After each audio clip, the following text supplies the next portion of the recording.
Welcome to the Commander's Corner. I'm Bill Monreal. Today, we're doing our first recovery discussion.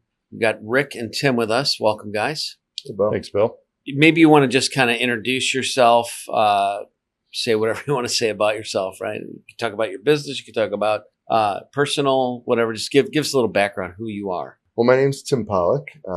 Known Bill for 30 years. I remember being at your 30th birthday party, your 40th, your 50th. Yeah, right. And, you've seen me grow up, even though we're kind of in the same age range, particularly younger. It's really different. And met you through being involved with recovery and helping other people's recover. And we've worked together. You've helped me navigate different careers into my current one, which is financial education and helping seniors with Medicare. So yeah, just a lot of history there. Yeah. I'm Rick Bunn. I'm happy to be here. Happy that you invited me. Yeah. I've known Bill a long time. I'm all wrapped up in the Monreal family, but not a Monreal. Like with the Monreals in my life, man, I think about the pool my kids grew up swimming in, came from your sister, work I've done, the opportunity you gave me here to do work, all those good things. Just good stuff. Grateful for the opportunity to share with you guys. Anytime I can do something with both of you, it's good stuff. Yeah, agreed. And speaking of stuff we're doing, there's some history in Cleveland about Alcoholics Anonymous. Yeah, a lot of history. So what many people don't know in Cleveland, which I found kind of shocking, is that Alcoholics Anonymous started in Akron in 1935. Right, summer of 1935, June 10th to be exact. A New York stockbroker and an Akron physician kicked things off. Changed the lives of millions. Oh, yeah.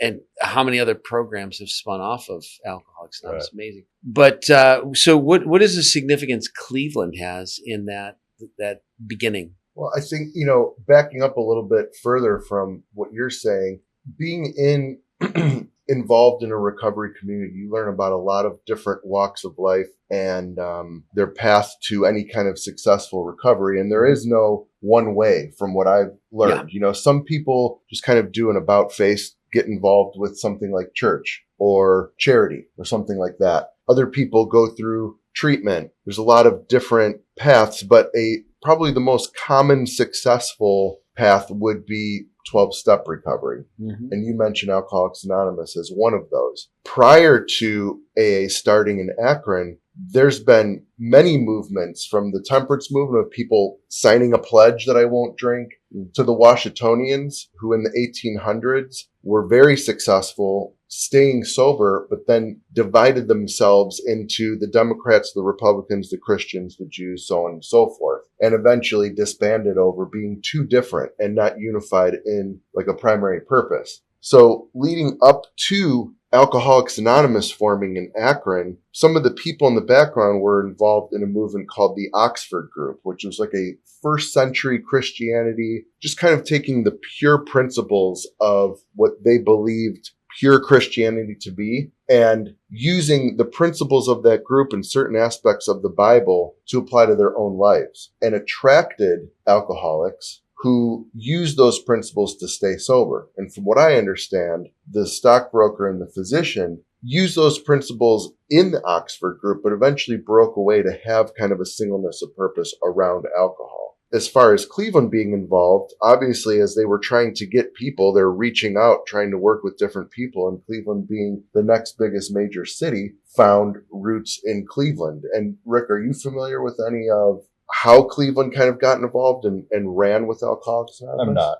Because of that Oxford Group movement in Akron, the stockbroker and the physician kind of taking those principles and starting more of a sobriety movement. The first people to use the term Alcoholics Anonymous were actually in Cleveland. The first AA groups were in Cleveland, and developed things like sponsorship and really using those steps as guideposts for daily living. There's a lot of contention between Akron and Cleveland on who's got the oldest meeting.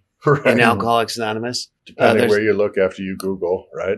Well, I guess, yeah. But the Borton group was the first one to use the term, is my understanding. But the King School group was the longest running. Like, they were running as the Alcoholics Squad under the Oxford group. Yeah. Bill and Bob, who are the stockbroker and the physician, went to a meeting at King School. And so the King School group is still active and technically the oldest meeting, but the first meeting of Alcoholics Anonymous was in Cleveland Heights. Crazy. Right. We live in right our here, backyard, right? In our backyard. But for the Clevelanders that are not in recovery and those that have not gone to 12-step programs, they may not know the origin. Man, it all started right here. And the irony of it was Denver, Akron, and New York City were the only spots that the Oxford group actually took foothold.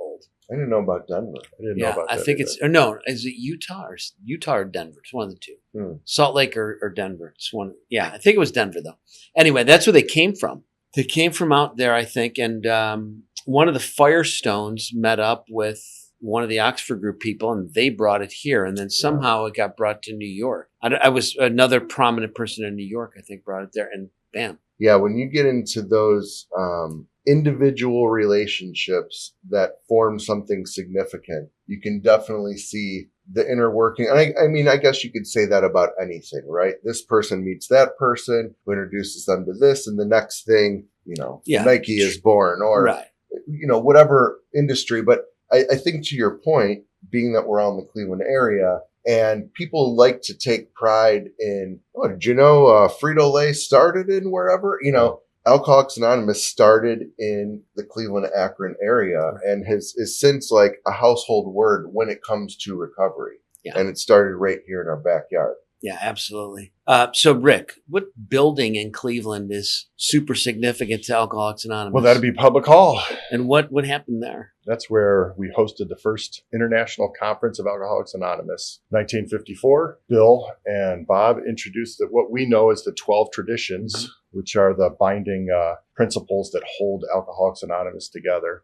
They introduced those to the group from the stage at Public Hall in 1954. Was it 50 or 54? 1950. 50? Yeah, Thank you. That's all right, 50. So that happened there. So the 12 traditions were... 12 traditions were introduced and incorporated, and those groups, like we talked about the first meetings, the King group, the King School group, those groups had to adopt those traditions into their group to keep the groups healthy, right? Yeah. So we found a way to help the individual get healthy, and Bill and Bob introduced these 12 traditions to help the groups get healthy and to help keep Alcoholics Anonymous healthy as a whole, right? Yeah, which is an amazing thing. If you study any organization out there and then you look at Alcoholics Anonymous, it looks like nothing else. Right. There's no leadership. Each group is autonomous, right? It has the right to be wrong. It can make its own decisions. There are 12 traditions that guide the group, but are not really enforceable. They're not nobody laws. to enforce it. Yeah. Completely self-supporting. Right.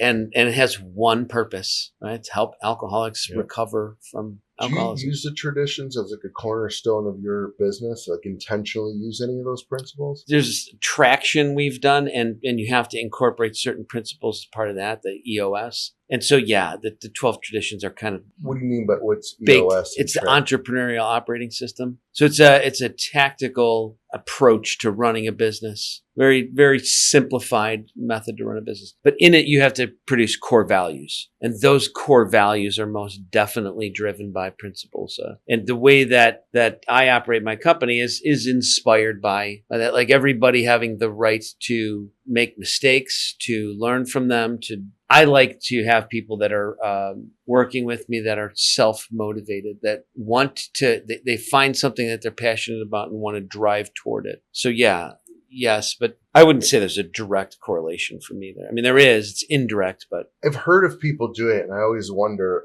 from what I know of Alcoholics Anonymous and how the traditions are implemented there, there's no doubt that it works very well, but how it would translate 100% to business. I know people have done it, but just the idea that no one's in charge, for example, it seems that any successful organization eventually needs a decision maker, eventually needs somebody to say, all right, this is the direction we're going. What's interesting about the traditions is it would just leave it up to whoever that natural personality is to make that call. if anybody were to break tradition within a group, they're allowed to do so. And there is no one to enforce it other than the majority of a group out of self-care and preservation would say, hey, we can't have it this way. You know, it would be as if to say there's no need for police or jail because a community would just say, look, if you keep stealing, we're going to have to ask you to leave. Yeah. You know, and if they do, they kind of enforce that, but without any right to do so, just out of a majority opinion. Like, how could that work anywhere, especially when you consider the personalities coming to something like a 12-step group? But it does. It does. And it has for, what'd you say, 1950? So yeah. What is that, 90 years? 80? 50 and 26. Yeah. 76 years. Good math, 76 Tom. years. Yeah. Yeah. That's how I do math, too. Excellent. So The other the math, you keep reminding us of the dates. Find a round number and go from there. Well, you know, I think the thing that you're talking about there, Tim, that really resonates with me, and having studied these things, right? I studied Alcoholics Anonymous and studied the 12 traditions. The whole premise is that the group is guided by some power, right? The higher power of that group, the group conscious, if you will. And all the members have different ideas of what a higher power is. And some of them think there is no higher power, right? And so it's amazing that is what's guiding the group. And it seems to me, at least from my observations and the research I've done, that healthy groups follow that guidance, that power. And groups that do not eventually fragment, fall apart. Because So those some people individuals in the group are following this power, some are following that power, and some are saying there is no power at all. Yeah. But they successfully. The group still molds, right? Yeah. Just from a social experiment standpoint, like one of the greatest things I think I've ever invented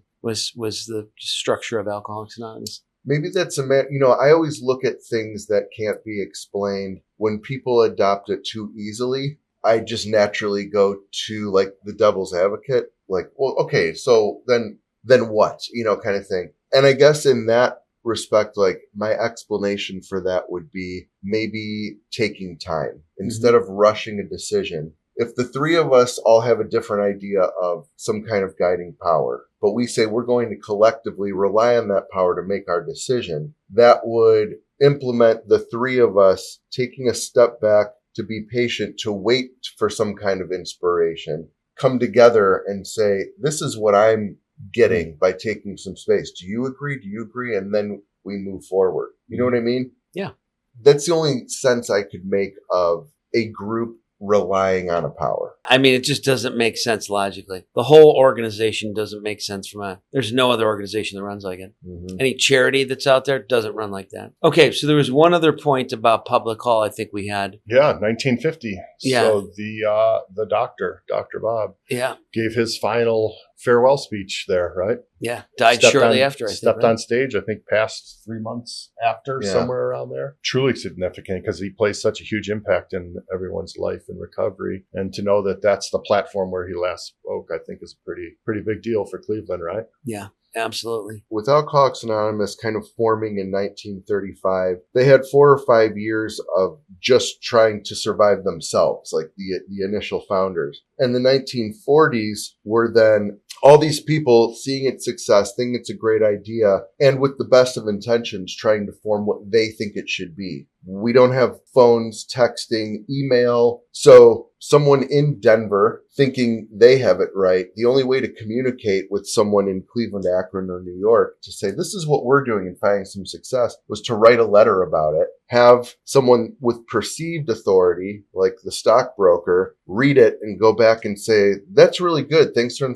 information. Or we've seen someone in Philadelphia doing it this way. You might want to try that. So the 1940s is like this whole, is this going to move on or not? And so I think the significance of that conference in 1950 was bringing all of that together and saying, we've been successful for 15 years. This has spread. And to unify what this will be going forward, the only way any perceived authority could hand that over to the members of the organization is, here's these traditions. If you follow these, we're probably going to stay unified. And of course, communication became much easier as time went forward. But at that time, they didn't know that. It was just, if you follow these, we'll probably stay in line. And they did. Absolutely. And I think another thing that for the most part has held the line, even in the, in my lifetime, political climate has changed dramatically, and traumatically, I guess. Yes. There's been a lot of trauma, but, the thing about that watching Alcoholics Anonymous not change, the book was written in the 30s. It's definitely written in a male context, right? Like speaking to men primarily. And the terminology is 1930s. So there's some contextual challenges to that. Are you talking about the book? The book Alcoholics Anonymous, yes. But any of its literature, right, that was originally generated, is the same type of thing. But yes. So it has not changed with the times intentionally. And I think that keeping that at a delayed reaction is the appropriate, right? Like if everything changes with current political climate in a society, you lose everything. You lose all the history. You remove the history. There's nothing to learn from, right? If you pause and wait and let it settle out and say, okay, we know that books probably could be written. And I think Alcoholics Anonymous now has a plain language version of the book, which explains concepts more simply and was really, at least from my interpretation of it, delayed a long time. It waited decades to kind of more popularize people instead of, and I shouldn't say people, putting it in male and female context or universal context instead of just in the male voice. So I thought that was a very interesting point. What were you saying? We were talking once about Dr. Young and some ideas of his research. So, I actually saw RFK get interviewed on this. And, I was familiar with these principles. I'd done a little bit of work on reading about Dr. Young. But the approach Alcoholics Anonymous takes is that it's a power of your own understanding and that you need to be willing to believe. Just willing is the base premise. That comes from Young, that willing to believe. And he did a study through all of his patients. He treated thousands and thousands of patients. And he had correlated through his data that those that had a belief in a God or some sort of power greater than themselves recovered more quickly, and the recovery stayed more permanently from he was a psychologist, right? So it's talking emotional, spiritual, mental recovery. And then as he did further research on it, he started to realize that it wasn't even the belief that did it, it was the willingness to believe, right? So when you block those that believed and those that are willing to believe, the results are the same across the continuum. They recovered quicker and their recovery was more permanent. Yeah, longer lasting. I'm just thinking about that idea of the tradition that you mentioned, that, unity kind of resides in letting this spirit that isn't necessarily even common guide a group. Yeah. And me questioning, so how can that be? If there isn't, if we're all relying or not relying on a power individually and bringing that to a group, where would the answer come from? And the idea of pausing and letting maybe ego and emotion settle down and letting what do I really think is right here come to be that we can unify over, is this idea of willingness something I'm thinking about tying this together outside of a 12-step program into life. Where could that principle be useful? And I think about, you're mentioning politics and what's the guiding principle there? And are people waiting for any kind of answer before moving forward? And I think, the difference would be in a 12-step community, there's a common goal or a common unity worth waiting over is personal sobriety, right? Yeah. But it would seem to me that in a political climate, in a business climate, there would also be a common goal to be successful as a business, to be unified and all the things that come with unity in a country. And I wonder if that's the part that's being forgotten sometimes, is what are we even after? Because what if I were to say, well, I'm being guided very strongly by my spirit that it should be this, and you say the exact opposite. The difference would be, well, there's a common thing here that we need to get to. It isn't what I think, what you think. It's what we're trying to get towards. Isn't that that the same thing that ought to be happening? Yeah, I mean that's a really deep. Like we could peel back 17 layers on that Yeah, and one. I'm not trying to take on Yeah. fixing politics, but I'm saying how could something so simple have guided something like Alcoholics Anonymous for 80 years? Yeah, I think it And- comes down to when you strip away all of the other purpose, there's only one purpose for a program like Alcoholics Anonymous, right? There's to stay sober. for the individual member to stay sober and to help other members achieve sobriety, right? That's the purpose. If you look at even in the recovery space, look at what's going on right now with the opiate crisis and how that's being treated. It is dramatically different. There are tons of political motivators associated with the way that it's operating, and not political in the sense that Democrat, Republican, just people's beliefs and their politicking about them. And then the medical communities, in my opinion, greed. It really just comes down to greed and control.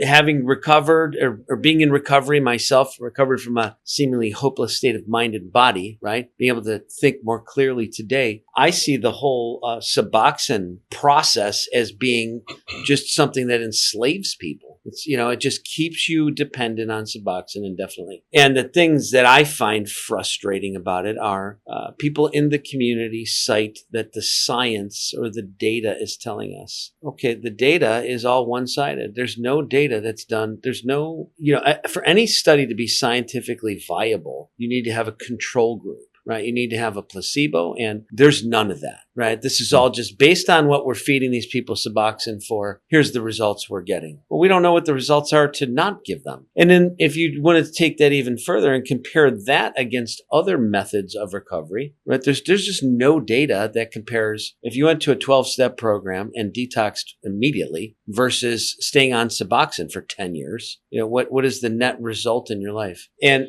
you can't, when you're in that Suboxone state of mind, you are incapable of spiritually connecting, which I think to me is the big thing in recovery is that's this spiritual connection. Whether you believe in a deity or not is irrelevant, right?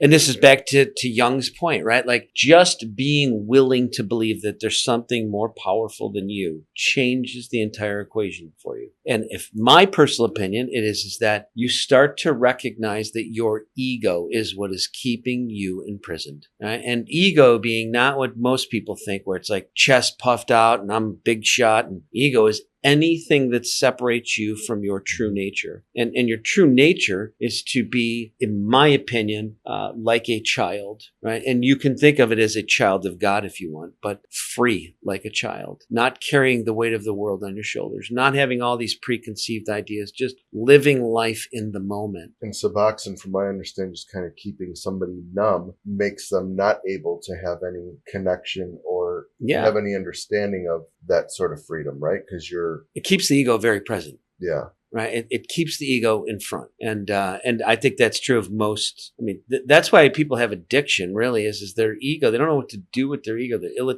ill at ease, discontented. And I don't know what the genetic reasons or I don't know any of that stuff, whether it's, birth or circumstance, but I don't have any experience in Suboxone, but it's just shocking to me that the solution is give someone that suffers something that someone else abuses. Just doesn't add up. Yeah, it's heroin light. I mean, Suboxone, it's really what it is, right? Watered down heroin. It's just, it's not a great solution. Somebody has an ice cream eating disorder. You don't feed them watered down ice cream, right? Right. Stop eating the damn ice cream. Right. So let's shift gears a little bit. We've been kind of pontificating on Alcoholics Anonymous. Well, those are big words for me, Bill. Yeah. Thinking you know what about pontificating means? Yeah. Yeah. It's thoughtfully elaborating on It's what Tim does all the time. Right. Okay. Tim is a pontificator. Tim is a pontificator. He is. I got it. He is. Yeah. Tim the pontificate. So we've been talking about, this view of Alcoholics Anonymous, and we started to get into this view of current opioid treatments. And I think let's save that discussion maybe for another. Yeah. What I really wanted to get into next was I think about, there's this group Into Action that we're all a part of. It's not affiliated with anything. We're looking to make it into a 501c3. It's really, its objective is to help people seek that spiritual connection. And that is really born from recovery, right? The concepts learned in 100%. recovery being taken out. Like, how can we help the average person find what people in recovery find? And the fact that people in recovery are forced to that decision. At first seems horrible, but eventually seems a benefit. So those are the things I kind of want to steer the conversation in that direction. Take any of those you like and jump on that bandwagon. Oh, I mean, I guess, the first thing, thinking about helping people that are outside of the immediate circle of people that we help that are trying to recover, it seems we always do some type of event, raise some funds, do something to help. And sometimes those things are great. They're well needed, but sometimes they feel like a Band-Aid, right? In some situations. Yeah. Right. And when you can lead someone on a path to find a different power to work in their life and help them change their life, it's a permanent kind of solution, right? What's the saying?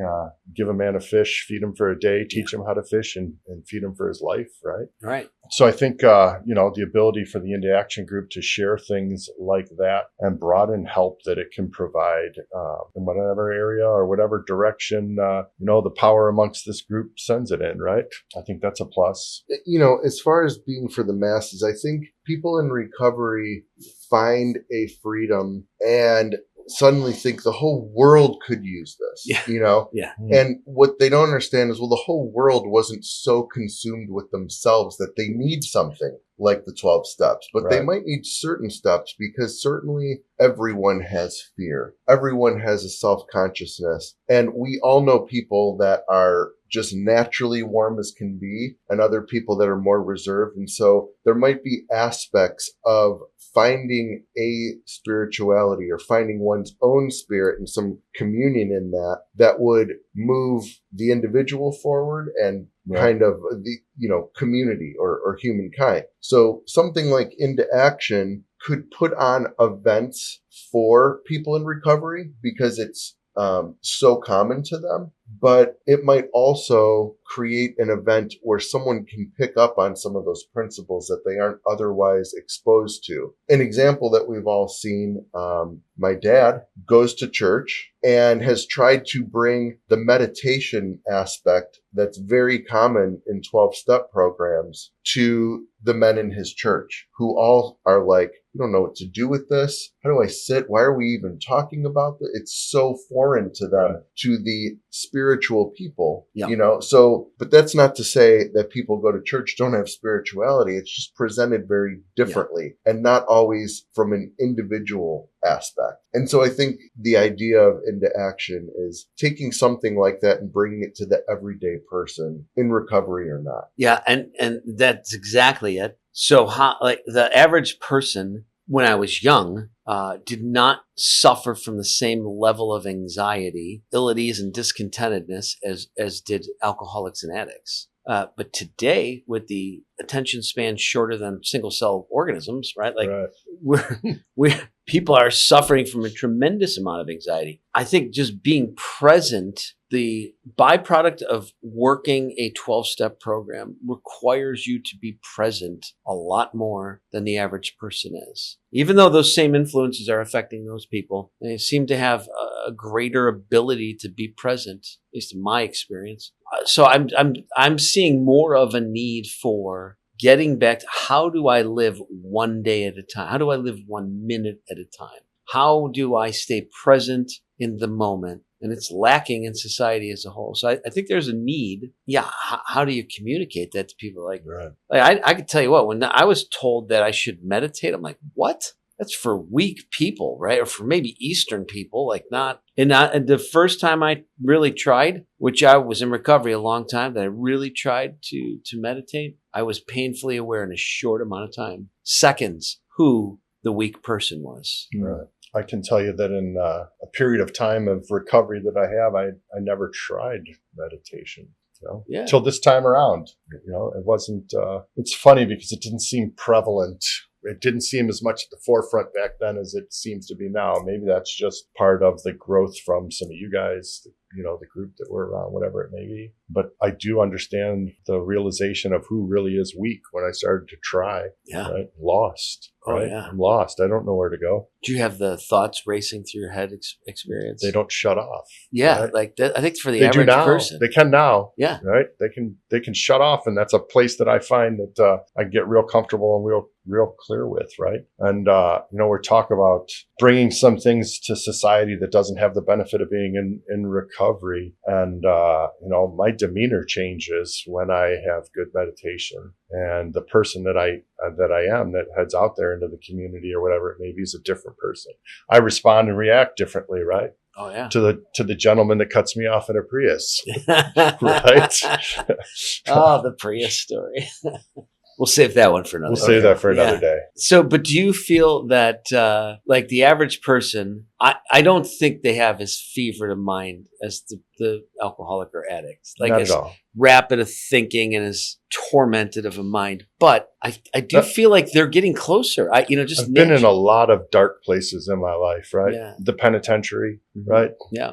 The drugs that I did brought me to places. And I have to tell you that some of the people that I've crossed in those paths were some of the most intelligent minds that I've ever passed. Yeah. Crossed some of the most talented people that I've ever met, like with skills that they could do things that I couldn't imagine, right? Yeah. But they're under that stereotype, right? Until they get fortunate enough to find some type of recovery, if they are fortunate enough, right? I don't know where I was going with that. Well, somebody mentioned the other day that in the United States, there's roughly 30 million. It's like 10% of society, right? 10%. Depending on. So if you think about the world, right, there are like 7 billion people now. And if it's 10%, that's 700 million people that are addict or alcoholic in the globe. And 2 million are sober under Alcoholics Anonymous ballpark. I don't know how many under Narcotics Anonymous, but it's a smaller number, I'm pretty sure. So let's just say 3 million rounded up. Right. 3 out of 700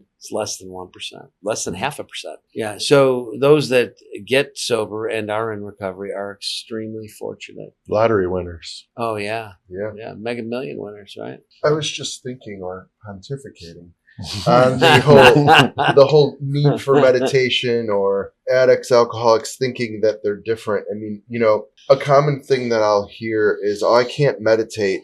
I can't shut my mind off. And it's like, well, that's the whole idea, that no one can. Right. You read any spiritual book talking about meditation. I don't think alcoholics and addicts have a cornered market on rapid thinking. And to your point, certainly today with social media and quick attention span things, it's more of a problem than ever. And what I was pontificating on, it's funny that other than maybe if someone joins or exposes something like yoga, probably the best deliverer of a meditation practice would be your phone. It would be some kind of app, Yeah. or something that you use on your phone to meditate, which is the very thing that's probably causing the problem in the first place. Right. Is also the Well, tool. that tool can be used for good or bad. Right. Yeah. I think it's going to be interesting to watch. So my kids didn't have phones until they were like close to 10. No smartphones until they were in their teens. So they have some exposure to living life kind of in the moments, having some being present. But a few years after they were born, that's no longer true, right? Like the kids born in the new millennium, they don't have that experience at all. And the amount of stress that they're under is tremendous as a byproduct. So I'm interested to see how Gen Z and Gen A start to address this. Like I know there are movements about being present, try to be present, do meditation. There's micro learning and stuff. They're trying a bunch of different things to get in the moment. But I think there's nothing like I've experienced like meditation. It's just nothing, and not even guided meditation, just trying to be quiet, not to shut my mind off. Just focus on my breathing, maybe even stare at a candle if I can't close my eyes, right? Just stare at a candle. A mantra, just say a single phrase over and over and over again. Like those things seem to really help me. Simple-minded things. Guided meditation is awesome. Don't get me wrong. But it feels like I'm having somebody tell me a story, and that relaxes me. So it's kind of still outside of me, right? In the moment is my iPhone and my AirPods in my ears and guided meditation. Yeah. Well, but no, that's good. It's very good. But I'm saying, like, if you're doing guided meditation, awesome. great way to start. But if where I feel like I'm at today, right? I meditate in the morning. I don't spend as much time anymore in meditation in the morning. I try to do it throughout the day. I try to step back and see things in a different perspective and just get into that. Just try and quiet myself, quiet my mind if it will happen. But it doesn't always happen. Doesn't always happen. So guys, we've been talking, well, more than talking. We've got some plans in action. We mentioned Public Hall here. It is a recovery-based event that we're talking about putting on, but you guys want to kind of talk about what that is and maybe those in the recovery community in Cleveland, how they can get involved. It's the Legacy Conference, right? We've named it the Legacy Conference. Yeah. It's the last weekend of July. Someone correct me on the date, but I believe it's 29, 30, 31, right? It's 30-31 August 1st. 30-31 August 1st. Yeah. Thank you. 2027. 2027. Yeah. So we are closing in. It's almost a year away. Public Hall's booked, right? Well, it's reserved. Reserved. Yeah. But we have the capital to get it done. We have the capital to get it done and get it taken care of. We started this podcast today talking about Bill and Bob standing on that stage, and we're going to have speakers that are going to come and share their experience, strength, and hope from that same stage in that same venue 77 years later. To my knowledge and understanding, there hasn't been a major men and women mixed recovery conference of the size that we're hoping to do in Cleveland since then. Oh, yeah. It's interesting to watch the different motivations come together. I mean, I remember the three of us going on road trips, talking about different ideas. Some of them have come to pass, like the Into Action group as a whole, just putting on events. Other smaller men's conferences have come to be, but it all started out of this idea of, if Cleveland is one of the origins of 12-step living, why don't they have their own conference? And we travel to Florida to go to these conferences. We traveled to North Dakota to go to a conference in February. Yeah. All over the place. Yeah, all over the place. Tennessee. They're great weekends. We pull people together. We have this fabulous time in recovery, learning, sharing, meeting new people. And we have these amazing tools in our backyard right down 77, right? And we've got this, historical landmark here in Cleveland, and we've done nothing with it till now. So, taking some of those motivations of the spiritual aspect or individual experience and being able to use that to share on a larger scale, history, service, and pull those into one place. And, not only does Cleveland not have its own conference, but at these conferences, the speakers are, there's a very small percentage of the speakers from the Cleveland area who, when you're in Cleveland, we have a lot of strong speakers, people that speak very well on their experience and the principles of the community they come from. A lot of 12-step meetings in the Cleveland area are made up of a single speaker talking about their experience, yet there's very few of them out at these other conferences. Yeah, right. So I'm excited to try to get some of those people involved. Someone very close to Bill actually has an anniversary on one of those days, July 31st. Right. I think it'd be cool to get him involved on that stage. Mm-hmm. And I think his wife also has that idea as well. So we'll have to talk more about that. But it's just, it's all about getting everyone involved, and it certainly isn't self-serving in any way, but there is a little bit of satisfaction in that. I think as a small group, we have a pretty clear picture on what could, I hate to use the word should, but a very well-rounded conference. And I feel good about that we'll be able to implement those ideas where in another context, it might be like you get a percentage of the way you see things put across. Mm-hmm. We're going to get a large percentage because we're all coming from the same place. Yeah, that whole Patrick Lencioni statement, right? If you could get every person in an organization rowing in the same direction, you could beat any competition in any market condition at any time against any competitors. It's like that. I mean, not that there's any competitors to this thing, but I think just being in lockstep, all rowing in the same direction has tremendous power. And back to 12-step programs, that's the power, right? They're all rowing in the same direction. Everyone's in unison to help another. Yeah, it's one purpose. And we've got some topics for next discussions. Your comment there just made me think about we should do one of these on what is the power of helping other people, altruistically helping others. How does that change you? And forget affiliation with anything. This is you and the world. So that I think that'd be a great topic. But we're out of time for today. I want to thank you guys for coming on. Thanks for having us, Bill. Yeah. And so I'm Bill Monreal with the Commander's Corner. This is our first recovery podcast. I hope you enjoyed it.